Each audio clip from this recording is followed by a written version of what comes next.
আসসালামু আলাইকুম, প্রত্যেককে স্বাগত জানাচ্ছি আজকের ক্লাসে। আজকে আমরা কথা বলবো পরমশূন্য তাপমাত্রা ও পানির তড়িৎ বিন্দু। তো প্রথমে আমরা কিছু তথ্য জেনে নিই আগে, যে তাপমাত্রার যে কোনো একটা স্কেল যদি আমরা তৈরি করতে চাই, সেক্ষেত্রে অবশ্যই সেই স্কেলটি তৈরি করতে হলে অবশ্যই দুইটি নির্দিষ্ট তাপমাত্রা আমাদের জেনে রাখা দরকার। অবশ্যই দুটি নির্দিষ্ট তাপমাত্রা বা স্থিরাঙ্ক অবশ্যই আমাদের দরকার হবে। কেলভিন স্কেলে এই একটি হচ্ছে পরমশূন্য তাপমাত্রা এবং অন্যটি হচ্ছে পানির তড়িৎ বিন্দু। অর্থাৎ পরমশূন্য তাপমাত্রা ও পানির তড়িৎ বিন্দু, এটা নিয়ে আজকে কথা বলবো। তো পরমশূন্য তাপমাত্রা বা অ্যাবসলিউট জিরো, এটার সংজ্ঞা হচ্ছে পরমশূন্য তাপমাত্রা হচ্ছে মহাবিশ্বের সম্ভাব্য সর্বনিম্ন তাপমাত্রা।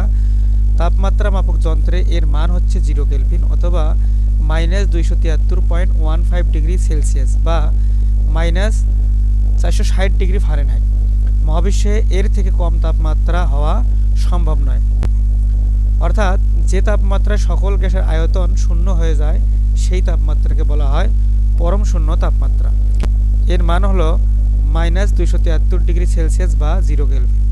আমরা জানি যে সেলসিয়াসকে আমরা যদি কেলভিনে রূপান্তর করি, সেক্ষেত্রে 273 যোগ করতে হয়। সেক্ষেত্রে -273 আর হচ্ছে +273, অর্থাৎ -273-এর সঙ্গে যদি আমরা কেলভিন রূপান্তর করতে চাই, সেক্ষেত্রে এটার সঙ্গে 273 যোগ করতে হবে। তাহলে আলটিমেটলি 273 + 273 আর -273 কাটা গেলে কি থাকে? আলটিমেটলি 0 থাকে। সো যার কারণে এটা হচ্ছে 0 কেলভিন।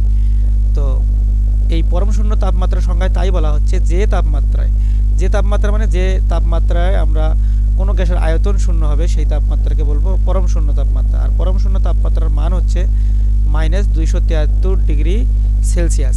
যদিও এখানে -273.15 ডিগ্রি সেলসিয়াস আছে, তো আমরা এটা হিসাবের সুবিধার্থে শুধুমাত্র -273 ডিগ্রি সেলসিয়াস কাউন্ট করব। তো 0.15 আমরা কাউন্ট করলেও চলবে, না করলেও চলবে। হিসাবের সুবিধার্থে -273 ডিগ্রি সেলসিয়াস আমরা ধরে নেই। আর কেলভিন স্কেলে অবশ্যই সেটা 0 কেলভিন হবে।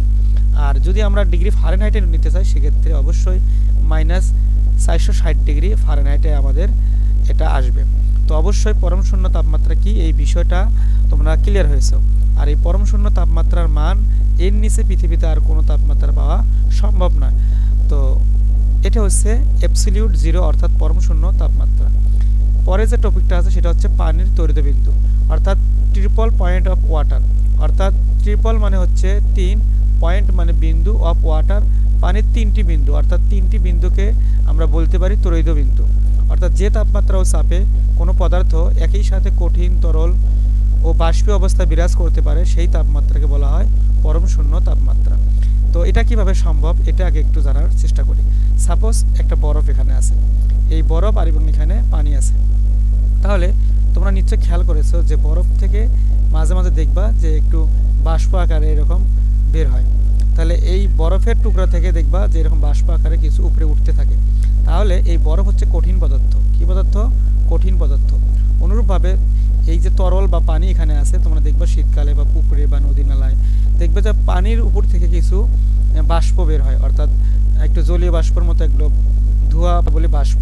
তাহলে এখানে দেখো কঠিনের ক্ষেত্রেও যেমন বাষ্প বের হয়, ঠিক তরলের ক্ষেত্রে একরকম বাষ্প বের হয়। তাহলে এই কঠিনটা হচ্ছে বরফ, বরফ হচ্ছে কঠিন এবং এর যে বাষ্পটা বের হয় এটা হচ্ছে বাষ্পীয় অবস্থায়। আর তরল হচ্ছে পানি, এখান থেকে একটা কি হয়?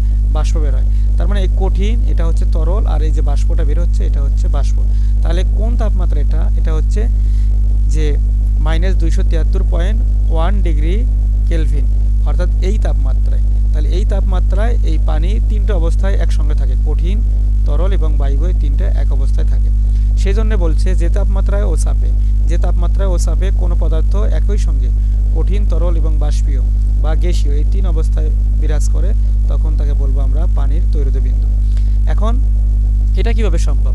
যে এটা সম্ভব এ কারণে যে দেখো যে এটার একটা নির্দিষ্ট চাপ আছে, তাপমাত্রাও চাপ বলছে, যেহেতু চাপ হচ্ছে 4.58 মিলিমিটার এইচজি, অর্থাৎ 4.58 মিলিমিটার পারদ চাপে। এইচজি তো হচ্ছে পারদ বা মার্কারি আমরা বলতে পারি, এবং তাপমাত্রা হচ্ছে 73.16 কেলভিন তাপমাত্রা। তার মানে তাপটা আমাদের হচ্ছে 273.16 কেলভিন এবং চাপ হচ্ছে 4.58 মিলিমিটার পারদ স্তম্ভ চাপ বা পারদ চাপ। তো অবশ্যই এটা আমাদের মনে রাখতে হবে। তাপমাত্রায় বিশুদ্ধ বরফ, পানি এবং সম্পৃক্ত জলীয় বাষ্প একই সাম্য অবস্থায় থাকতে পারে ওই চাপ এবং তাপমাত্রায়। অর্থাৎ কোন চাপ? 4.58 এই চাপ, এত পারদ মিলিমিটার পারদ চাপ এবং 273.16 কেলভিন যে তাপমাত্রা, এই তাপমাত্রাকে আমরা বলবো পানির তড়িৎবিন্দু। এখন যদি তোমাদের এমসিকিউতে প্রশ্ন আসে যে পানির তড়িৎবিন্দুর চাপ কত, তাহলে অ্যান্সার হবে 4.5 মিলিমিটার এইচজি। আর যদি তাপমাত্রা ফিক্সড করে যে কত তাপমাত্রা, সেটা হচ্ছে 273.1 কেলভিন তাপমাত্রা।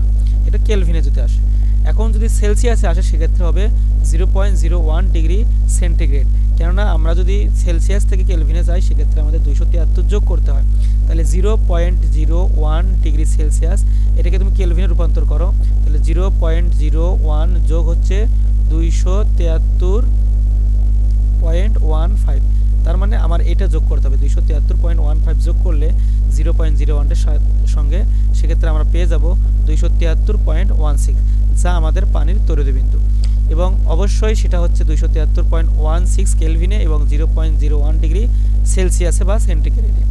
এবং প্যাসকেলে যদি আমরা হিসেবটা বের করতে চাই 611.2 প্যাসকেল, এবং আমরা যদি চাপটা জানতে চাই 4.5 মিলিমিটার এইচজি চাপ, অর্থাৎ পারদ বা মার্কারি চাপ। আশা করা যায় যে পরম শূন্য তাপমাত্রা এবং পানির তড়িৎবিন্দু এই বিষয়গুলো তোমাদের ক্লিয়ার হয়েছে।